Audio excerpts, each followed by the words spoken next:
નમસ્કાર દર્શક મિત્રો, કૃષિ દર્શન કાર્યક્રમમાં આપ સર્વે દર્શક મિત્રોનું હાર્દિક સ્વાગત છે. દર્શક મિત્રો, ઝૂનોસિસ પ્રકારના જુદા જુદા રોગો, એમાંનો એક રોગ એટલે હડકવા, જે મનુષ્યોને અને પશુઓને બંનેને થાય છે.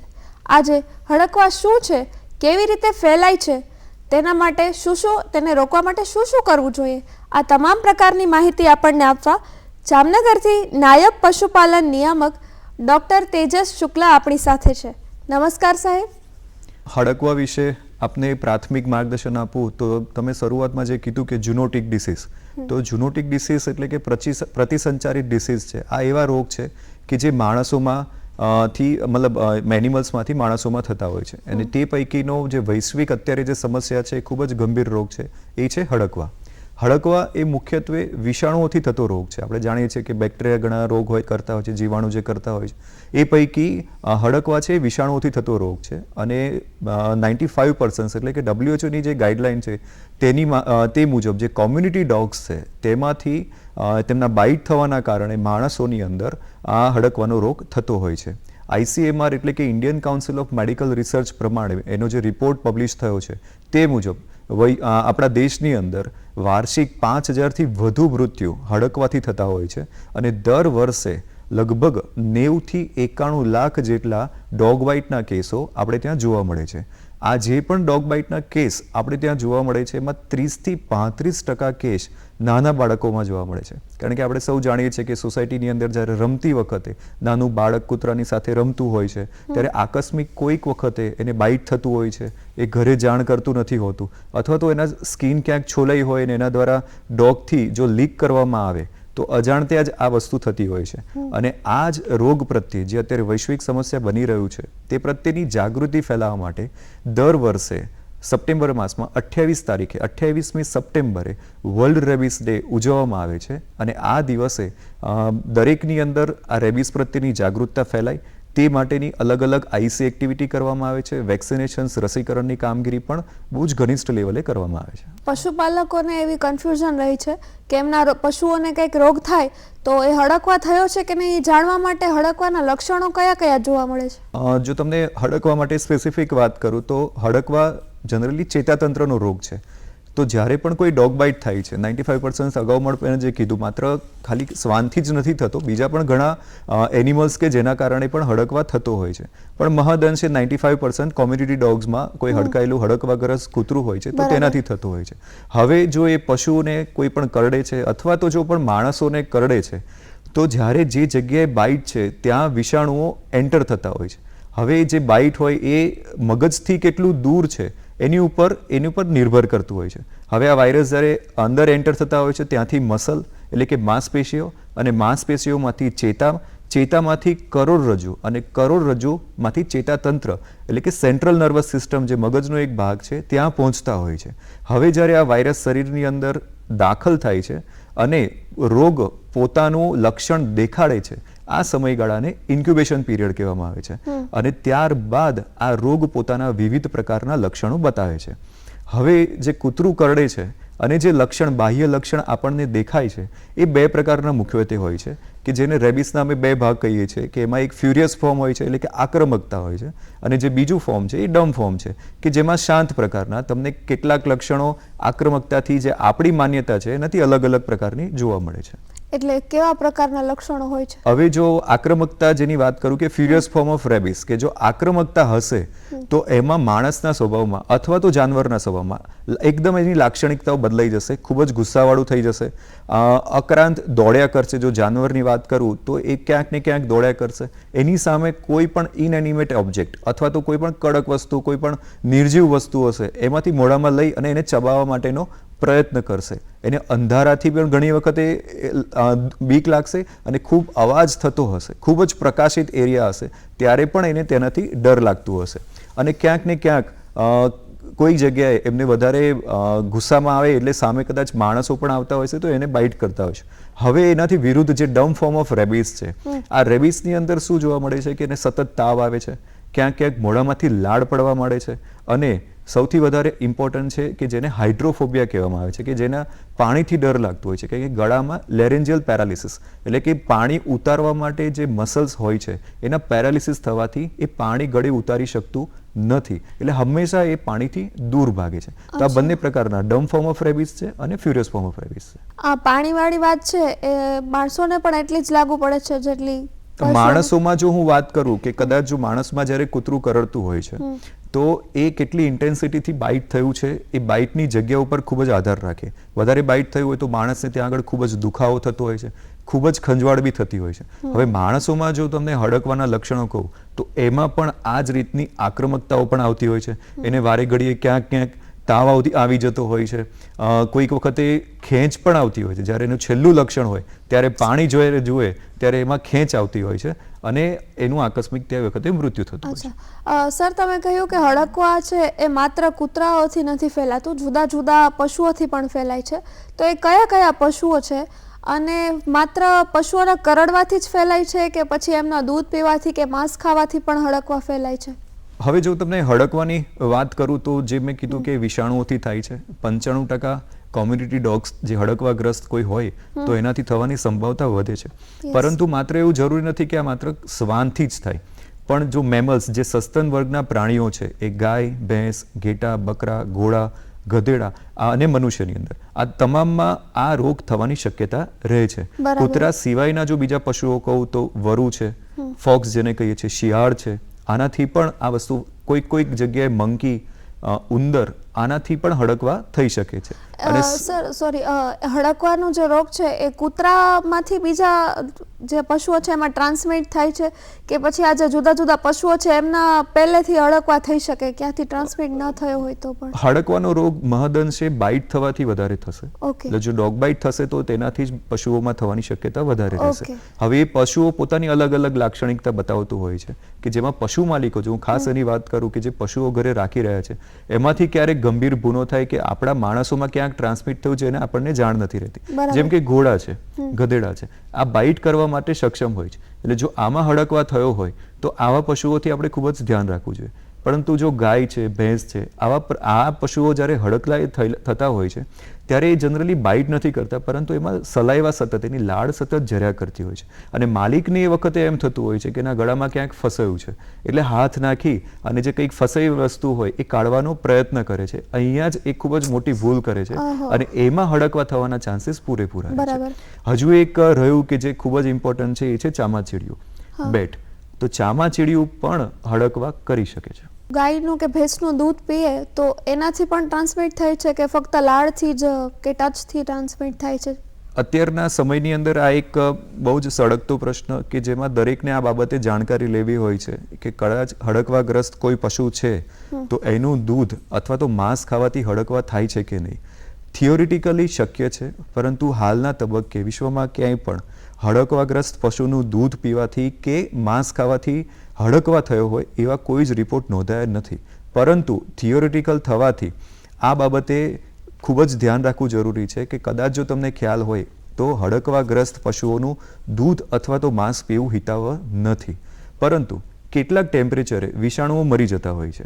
તો હડકવાના રોગ જે વિષાણુઓથી થતા હોય છે તો આ દૂધ આપણે ઉકાળીને પીએ, કાચું માંસ ના ખાઈએ અને રાંધેલું અથવા તો પાકેલું માંસ ખાવામાં આવે, પાસ્ચ્યુરાઇઝ દૂધ પીવામાં આવે તો હડકવાના થવાના ચાન્સીસ નહીવત થઈ જતા હોય. છતાં પણ તમને ખૂબ જ એક દિશા નિર્દેશ છે કે બને એટલું કાચું માંસ ન ખાવું જોઈએ અને કાચું દૂધ ન પીવું જોઈએ. એટલે હંમેશા જે પણ દૂધ આવે છે એને ઉકાળીને પાસ્ચ્યુરાઇઝ કરીને પીવું ખૂબ જ હિતાવહ છે. પશુઓને જ્યારે હડકવા થયો છે તો 10 કે 12 દિવસનું ઇન્ક્યુબેશન પીરિયડ છે. એ પીરિયડમાં અમુક વસ્તુઓથી ખબર પડે કે આને હડકવા છે આ પશુને, તો એને ઉપચાર માટે તાત્કાલિક મેડિકલમાં ફોર્મમાં કોઈ પગલાં લેવા જોઈએ કે ઘરેલું ઉપચાર પણ એના માટે ઉપલબ્ધ છે? ભારતની પરિસ્થિતિની વાત કરું ને તો આપણે આ જ મુદ્દાની અંદર ઘણી વખતે નિષ્કાળજી રાખતા હોઈએ છીએ અથવા તો આપણે ઘણું આપણી અજ્ઞાનતાના કારણે પણ ક્યાંક હડકવા થઈ જતું હોય છે. કારણ કે દરેક જગ્યાએ પોતાની રીતે ઘરગથ્થુ ઉપચાર કરવાથી અને ડૉક્ટર પાસે ના જવાથી એટલે પોતાના અજ્ઞાનતાના કારણે પણ હડકવા આપણા ફેમિલીના કોઈ પણ મેમ્બર્સને થઈ શકે છે. કદાચ જો તમને ખ્યાલ આવે છે કે કોઈ નાના બાળકને અથવા તો તમારી કોઈ પણ ફેમિલીના મેમ્બરને ડોગ બાઇટ થાય છે અને એ ડોગ બાઇટ થાય તો એને સૌથી પહેલું અને ખૂબ જ મહત્ત્વનું સ્ટેપ છે કે એને 15થી 20 મિનિટ સુધી જે નળ છે એનું જે પાણી હોય એની નીચે તમારે રાખવાનું છે. હવે માત્ર પાણીથી ધોવાનું નથી, 15થી 20 મિનિટ સુધી ચાલુ નળની નીચે રાખવાનું છે. કોઈ પણ સાબુ હોય, કોઈ કોસ્ટિક સોડા ધરાવતો સાબુ હશે તો પણ ચાલશે, એનાથી એ સાફ કરવાનું છે. આનાથી 80% જેટલા વાયરસ એમાં મરી જતા હોય છે. આપણે આ ધ્યાન રાખતા નથી અને જેના કારણે જે અગાઉ મેં એમની ફિઝિયોલોજી જે જણાવેલી હતી કે ચેતાતંત્ર સુધી પહોંચી જાય છે અને ક્યાંક ક્યાંક હડકવાના લક્ષણો દેખાવાના ચાલુ થઈ જાય છે. એટલે જો ડોગ બાઇટ થાય તો પહેલાં તો એ ઘાને સાફ કરી નાખો. ઘાને સાફ કરી અને કદાચ જો લોહી નીકળતું હોય તો તમે એને રૂ દબાઈ અને નજીકનું કોઈ પણ દવાખાનું હોય, જો પશુઓને થયું છે તો નજીકનું પશુ દવાખાનું છે અથવા તો પશુ ચિકિત્સક છે એને સંપર્ક કરો. કદાચ જો માણસોમાં થયું છે તો નજીકના જે PHC હોય છે, CHC અથવા તો કોઈ પણ હેલ્થ સેન્ટર હોય ત્યાં સંપર્ક કરી અને એમાં પ્રાથમિક સારવાર કરી શકો છો. તમે એને પોવિડોન આયોડિન છે, સ્પિરિટ છે, આનાથી પણ તમે સાફ કરી શકો છો કે જે વાયરુસાઇડલની કામગીરી કરે છે કે જે વાયરસને ત્યાં મારી નાખે છે. અને ત્યારબાદ ખૂબ જ મહત્વનું એ છે પોસ્ટ પ્રોફાઇલેક્સિસ એટલે કે પોસ્ટ એક્સપોઝર પ્રોફાઇલેક્સિસ, જેને PEP કહેવામાં આવે છે કે કૂતરું કરડ્યા પછી જે પ્રોટોકોલની અંદર એટલે કે 0, 3, 7, 14 અને 28 આ દિવસે એના ઇન્જેક્શન્સ એટલે કે વેક્સિન્સ લેવા માટે પણ ખૂબ જ જરૂરી છે. એ પાટો બાંધે છે પશુને અને ઘણા લોકો જે ઘામાં મરચું પણ ભભરાવે છે, તો આ કેટલું યોગ્ય છે? બિલકુલ યોગ્ય નથી મારી દ્રષ્ટિએ, કારણ કે આ કરવાથી કદાચ તમે તમારા પશુને ખૂબ જ વધારે હાનિ કરી શકો છો. અગાઉ મેં જણાવ્યું કે આ વાયરસ છે એ જે જગ્યાએ ઘા થયો છે ત્યાં એની લાળમાં કેટલો વાયરસનો લોડ છે એના ઉપર વધારે ડિપેન્ડ છે. એટલે પહેલી દ્રષ્ટિએ કોઈ પણ રીતે ઘામાં મીઠું મરચું ક્યાંય ભભરાવું ના જોઈએ. કદાચ તમે વસ્તુને વધારે વિકટ અથવા તો ખરાબ કરી શકો છો. પાટું બાંધવાનું, હા લોહી હોય તો તમે કોટનથી દબાવી શકો છો, કારણ કે કોઈ પણ ડોગ બાઇટ થયું હોય અને જો વધારે હોય તો એમાં શરૂઆતના 3થી 4 દિવસ સુધી ટાંકા લેવા માટે એડવાઇઝેબલ નથી, કારણ કે એ કરવાથી વાયરસનો લોડ શરીરની અંદર વધુ ત્વરિતતાથી પહોંચી શકે છે અને પોતાના લક્ષણો જલ્દી બતાવી શકે છે. પશુઓ મૃત્યુ પણ પામે છે હડકવાથી કે એની સારવાર થઈ શકે છે? વિષાણુઓ જો હડકવાની વાત કરું તો 100% આની અંદર મૃત્યુ થાય છે, એ પશુઓ હોય છે કે મનુષ્ય હોય છે. એક વખતે ઇન્ક્યુબેશન પીરિયડ મેં અગાઉ તમને કીધું કે જ્યારે વાયરસ શરીરની અંદર એન્ટર થયો, મસલ ચેતાતંતુઓમાંથી સેન્ટ્રલ નર્વસ સિસ્ટમ અને મગજ સુધી જો પહોંચ્યો અને જો લક્ષણો બતાવવાનો ચાલુ કરે છે તો હાલના તબક્કે વિશ્વમાં હડકવાની અત્યારે કોઈ જ દવા નથી. પરંતુ સમયની અંદર જો આપણે વેક્સિનેશન એટલે કે રસીકરણ એના પ્રોટોકોલ મુજબ જો લેવામાં આવે તો ચોક્કસપણે આ રોગને આપણે અટકાવી શકીએ છીએ. હડકવા થયો હોય કોઈને અને એના પછી એની દવા લીધી હોય, સારવાર કરી હોય, પછી કેટલા સમયમાં રસીકરણ કરાવવું અને હડકવા ન થાય એના માટે શું કાળજી રાખવી જોઈએ રસીકરણની પ્રક્રિયામાં? હું તમને કહું તો સેન્ટ્રલ ડિસીઝ કંટ્રોલ જે અત્યારે નેશનલ રેબિસ પ્રોફાઇલેક્સિસ એક પ્રોટોકોલ બી સાથે ચાલી રહ્યો છે કે જે 2019ની અંદર પબ્લિશ કરવામાં આવેલો છે. કદાચ જો તમને કોઈ કૂતરું કંઈક કરડી રહ્યું છે તો એના માટે 2 પ્રકારના પ્રોટોકોલ હોય છે. એ છે પ્રી એક્સપોઝર પ્રોફાઇલેક્સિસ, એટલે કોઈ કૂતરું કરડ્યા પહેલાં જે પ્રોફાઇલેક્સિસ લેવાનું હોય એવા વ્યક્તિઓ કે જે પશુઓની સાથે સતત સંપર્કમાં છે, જેમ કે પશુ ચિકિત્સક એટલે કે વેટનરિયન્સ છે, પશુપાલક છે જે સતત પશુઓની સાથે રહે છે, કોઈ લેબોરેટરી વર્કર્સ કે જે આ કામગીરી સાથે સંકળાયેલા છે, ઘણા જગ્યાએ સ્લોટર હાઉસ એટલે કે કતલખાના ચાલી રહ્યા છે, જે વ્યક્તિઓ આ કામગીરી સાથે સંકળાયેલા છે. આમાં 2 પ્રકારના વેક્સિનના પ્રોટોકોલ જોવામાં આવે છે. એક છે પ્રી એક્સપોઝર પ્રોફાઇલેક્સિસ કે કદાચ તમને ડોગ બાઇટ ના થાય અથવા તો થાય તો એની ફ્રીક્વન્સી કેવી રીતે ઘટાડી શકાય. તો એના 2 જે પ્રોટોકોલ છે એમાં 2 રીતે એને આપવામાં આવે છે. એક છે ઇન્ટ્રામસ્ક્યુલર એટલે કે મસલ્સની અંદર અને એક છે ઇન્ટ્રાડર્મર એટલે કે ઉપરની ત્વચાની નીચે. એમાં જે ઇન્ટ્રામસ્ક્યુલર આપવામાં આવે છે એ છે 0, 7 અને 28 અથવા તો 21 ડેઝ અથવા તો 28 ડેઝ. અને જો ઇન્ટ્રાડર્મર હોય છે તો 0.1 ml આ જ પ્રોટોકોલની અંદર આપવામાં આવે છે. પછી દર વર્ષે આ વેક્સિનેશન્સ કરવામાં આવે તો એના જેટલા જરૂરી એન્ટીબોડીઝ છે એ શરીરમાં આવી શકે છે. અને કદાચ જો કોઈ ડોગ કરડે એટલે હડકવાગ્રસ્ત કૂતરું કરડે છે તમને તો ચોક્કસ તમે હડકવાને રોકી શકાય છે. હવે જો હડકવા થઈ જાય છે તો આમાં આ સેમ આ જ જગ્યાએ ઇન્ટ્રાડર્મર અને ઇન્ટ્રામસ્ક્યુલર બંને જગ્યાએ વેક્સિનેશન્સની કામગીરી કરવામાં આવે છે. 1 ml ઇન્ટ્રામસ્ક્યુલર 0, 3, 7, 14 અને 28. 0 ડે એ ગણવામાં આવે છે કે જે દિવસે તમને ડોગ બાઇટ થઈ રહ્યું છે અને તમે જે દિવસે વેક્સિનેશન્સ પહેલું વેક્સિન્સ લઈ રહ્યા છો. તો આ પ્રોટોકોલમાં ક્યારેય પણ એક પણ ડોઝ મનુષ્ય હોય કે પ્રાણી હોય તમે મિસ કરશો નહીં અને આ પ્રોટોકોલ મુજબ તમે એમાં વેક્સિનેશન્સ એમાં ચોક્કસપણે લઈ શકો છો. હળકવાગ્રસ્ત પશુ છે જો એનું દૂધ પીધું હોય તો વેક્સિનેશનની જરૂર પડે છે કે શું? અગાઉ મેં તમને કીધું કે જે હડકવાગ્રસ્ત પશુ છે એમાં એનું દૂધ, કાચું દૂધ અથવા તો કાચું માંસ, તો હાલ તો એવા કોઈ રિપોર્ટ્સ નથી કે દૂધ પીવાથી હડકવા થાય જ છે, પરંતુ એ પરિસ્થિતિ અંદર થિયોરોટિકલી તમે એને ઇગ્નોર કરી શકાય નહીં, કારણ કે કોઈ પણ વેની અંદર વાયરસ ક્યાંય પણ ફોર્મ થયો હોય અથવા તો શરીરમાં જઈ શકે છે. એટલે શક્યતઃ જો કાચું દૂધ પીધું હોય તો લગભગ રસીની જરૂર પડતી હોતી નથી, પરંતુ કાચું દૂધ પીવું હિતાવહ નથી. એને પાસ્ચરાઇઝ કરેલું દૂધ અથવા તો ઉકાળેલું દૂધ જ પીવું કે જેનાથી કેટલાક તાપમાને આ વિષાણુઓ મરી જતા હોય છે. હા, કદાચ જો આકસ્મિક રીતે કાચું માંસ ખાવામાં આવે તો ચોક્કસપણે રસીકરણ લેવું જરૂરી છે. અને જે પ્રોટોકોલ મેં તમને પોસ્ટ એક્સપોઝર પ્રોફાઇલેક્સિસનો જે 0, 3, 7, 14, 28 ડેઝ વાળો કીધો છે એ ફોલો કરવો ખૂબ જ જરૂરી છે. બરાબર છે. એટલે હળકવા જો ક્યારેય ન થાય એને રોકવા અને અટકાવવા માટે એવા કયા કયા પગલાં લેવા પડે જેથી એને થતો જ અટકાવી શકાય? જો હળકવા નથી થવો એના માટે સૌથી મેઇન છે કે આપણે કેર કરવી, એક દરકાર રાખવી કે જે પશુઓ આપણે ઘરમાં, જેમ કે અત્યારના સમયની અંદર પેટ એનિમલ્સ આપણે ઘરમાં રાખી રહ્યા હોઈએ છીએ. હવે આ પેટ એનિમલ્સ જ્યારે આપણે લાવીએ છીએ ત્યારે સૌથી પહેલાં જ્યારે ખરીદતી વખતે ખૂબ જ એ ધ્યાન રાખવું કે જે મધરનું એ પેટ છે, મધર પણ વેક્સિનેશન હડકવાથી થયેલી હોવી જોઈએ, એનું રેકોર્ડ્સ પણ એમની પાસે હોવું જોઈએ. શરૂઆતના કેટલા દિવસ સુધી જ્યારે એ મધર મિલ્ક ઉપર હોય છે ત્યારે એન્ટીબોડીઝ મધરમાંથી પપીઝમાં જતી હોય છે. એટલે કે શરૂઆતના 90 દિવસ સુધી એને કોઈ પણ પ્રકારના એન્ટીરેબિસ વેક્સિનેશન્સની જરૂર હોતી નથી, પરંતુ ત્યારબાદ 90 દિવસે સૌથી પહેલું એને રેબિસ માટેનું વેક્સિનેશન્સ કરવામાં આવે છે. 1 મહિના પછી એને બૂસ્ટર વેક્સિનેશન્સ કરવામાં આવે છે અને ત્યારબાદ દર વર્ષે તમે એને એન્ટીરેબિસ વેક્સિનેશન્સ નજીકના વેટનરિયન્સ પાસે મુકાવી શકો છો. તો જે પેટ્સ આપણા ઘરની અંદર રહી રહ્યા છે તેમાં તમે આ કેર કરો તો ચોક્કસપણે કદાચ આકસ્મિક રીતે એનું બાઇટ થાય તો તમે હડકવાનો રોગ ક્યાંક ને ક્યાંક એને અટકાવી શકો છો.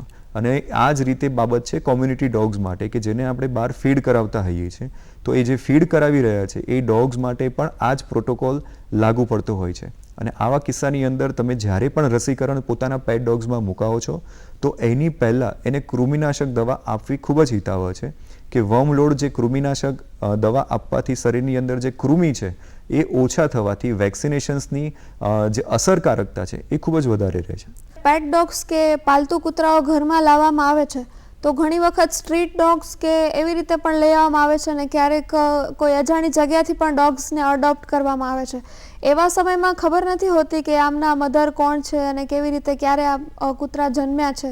તો એવા સંજોગોમાં પાલતુ કૂતરાઓમાં હડકવા ન થાય કોઈ ઘરના સભ્યોને કે કૂતરાઓને, તો એમાં શું ધ્યાન રાખવું જોઈએ? હવે કોઈ એવું તમે ડોગ્સ લાવી રહ્યા છો કે જેમાં તમારી પાસે કોઈ હિસ્ટ્રી નથી કે એના મધરને વેક્સિનેશન્સ કર્યું છે કે નહીં, તો એ જ પરિસ્થિતિની અંદર અગાઉ મેં કીધું એ પ્રમાણે સૌથી પહેલાં એને કૃમિનાશક દવા પહેલી વખતે આપવી જરૂરી છે. એ આપ્યા પછી સૌથી પહેલો એને એન્ટીરેબિસનો વેક્સિનનો ડોઝ આપવામાં આવે છે. જો વેક્સિનની વાત કરું તો આ જે વેક્સિન હોય છે એ લાઈવ વેક્સિન હોતું નથી, ઇનએક્ટિવ વેક્સિન હોય છે. એટલે કે એ વેક્સિન આપવાથી કોઈ દિવસે એ રોગ થતો નથી, કારણ કે એ ઘણી બધી સાયન્ટિફિક પ્રોસિજરમાંથી ઘણા તબક્કાઓમાંથી પસાર થતું હોય છે. એટલે એની જે અસરકારકતા છે, જે વિષકારકતા છે એ ચોક્કસપણે નોંધાયેલી હોય ત્યારે જ એને એ રસી મૂકવામાં આવે છે. એને 1 મહિના પછી ફરીથી એ વેક્સિન મૂકવામાં આવે છે અને દર વર્ષે એ વેક્સિનેશન્સ, એન્યુઅલ વેક્સિનેશન્સ જેને કહેવામાં આવે છે, એ એનો પ્રોટોકોલ મેન્ટેન કરવાનો હોય છે. અને કોઈ પણ માલિક જ્યારે અજાણ્યું કોઈ પણ પેટ લાવી રહ્યું છે ત્યારે એનો રેકોર્ડ સાચવવો ખૂબ જ જરૂરી છે. બરાબર. જો મનુષ્યમાં રસીકરણ કરાવીએ હડકવાનું તો એ કેવી રીતે થાય? એ પણ સિમિલર વેમાં જ થાય ડોગ્સના કે? જો હું તમને ડોગ બાઇટની વાત કરું તો ખરેખર એમાં જોવા જઈએ તો જે ડોગ આપણને બાઇટ થતું હોય છે એ 3 કેટેગરીની અંદર વહેંચવામાં આવે છે. મનુષ્યની અંદર જો ડોગ બાઇટ થાય તો 3 પ્રકારની કેટેગરી હોય છે કે જેમાં આગળ એનું ટ્રીટમેન્ટ કે સારવાર અથવા તો વેક્સિનેશન્સ કરવામાં આવે છે. પહેલી કેટેગરી એવી કેટેગરી છે આ ખૂબ જ ધ્યાન રાખવા જેવી બાબત છે કે કદાચ તમે કોઈ ડોગને ખાલી ટચ કરી રહ્યા છો, એની સાથે રમી રહ્યા છો અને કદાચ એની લાળ ક્યાંક તમને અડી રહી છે શરીરની અંદર કોઈ પણ ભાગમાં, પણ ક્યાંય સ્ક્રેચ નથી, કોઈ ખુલ્લો ઘા નથી, તો એમાં કોઈ પણ પ્રકારના રસીકરણ કે સારવારની જરૂર કેટેગરી 1માં રહેતી નથી. કેટેગરી 2 એવી કેટેગરી છે કે જેમાં ડોગ બાઇટ થવાથી અથવા તો એના નખ વાગવાથી એક સ્ક્રેચ છે પણ લોહી નીકળતું નથી, અથવા તો માઇનોર તમારા લેસિરેશન્સ ચામડી ઉપર થયેલું છે, ભૂલથી એની લાળ ટચ કરી જાય છે, મોઢાની અંદર કોઈક અલ્સર થયું છે અને આપણે જે રીતે ડોગને રમાડતા આવીએ છીએ અને એના દ્વારા આપણને જ્યારે લીક કરવામાં આવે છે, હવે એવી પરિસ્થિતિ જે છે એમાં ચોક્કસપણે અગાઉ તમને જે કીધું કે એ પ્રમાણે સૌથી પહેલાં વૂન્ડ ક્લિનિંગ એટલે કે 15 થી 20 મિનિટ સુધી વહેતા પાણીની અંદર તમારે હાથ રાખીને સાફ કરવું, પોસ્ટ એક્સપોઝર પ્રોફાઇલેક્સિસ જો પ્રોટોકોલ છે એ એનો ફોલો કરવો.